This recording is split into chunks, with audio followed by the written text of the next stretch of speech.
A good day and welcome to my daily devotional for Sunday, the 9th of April. And may we today enjoy the fresh experience of the power of the resurrection of Jesus. Our reading is from John chapter 20 and verses 1 and 2. Now on the first day of the week, while it was still dark, Mary Magdalene came to the tomb, and she saw that the stone had been removed from the tomb.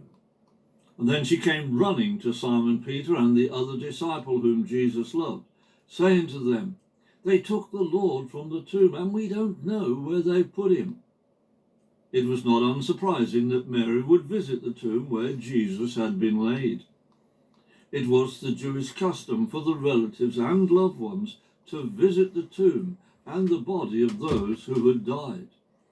William Barclay informs us that this would have been done for 3 days, but no longer, since after 3 days the decaying body would be too disfigured.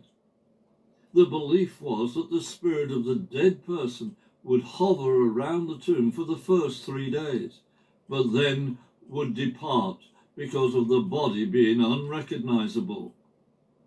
In the light of this, we can probably assume that Mary, visiting the tomb with the other women, was the first of a few planned visits during these 3 days.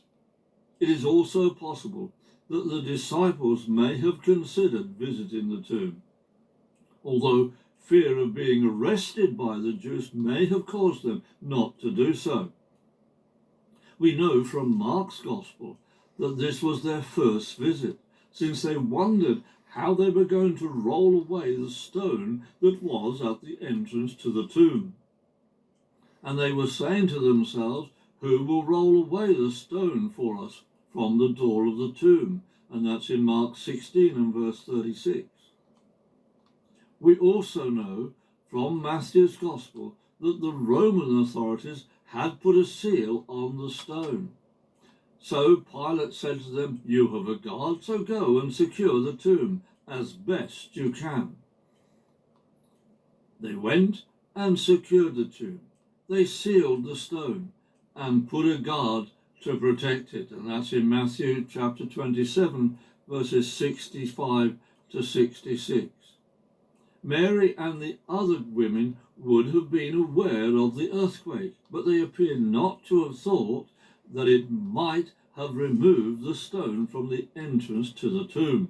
This may be because they thought the seal would have withstood the effects of the earthquake.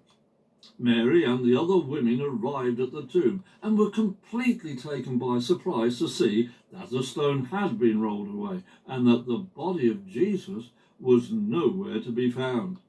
We can only imagine that fear would have gripped them. They did not yet understand the power of God. Fear may have this effect on us, causing us not to see the awesomeness of God to break through the circumstances we find ourselves in. Have a blessed day.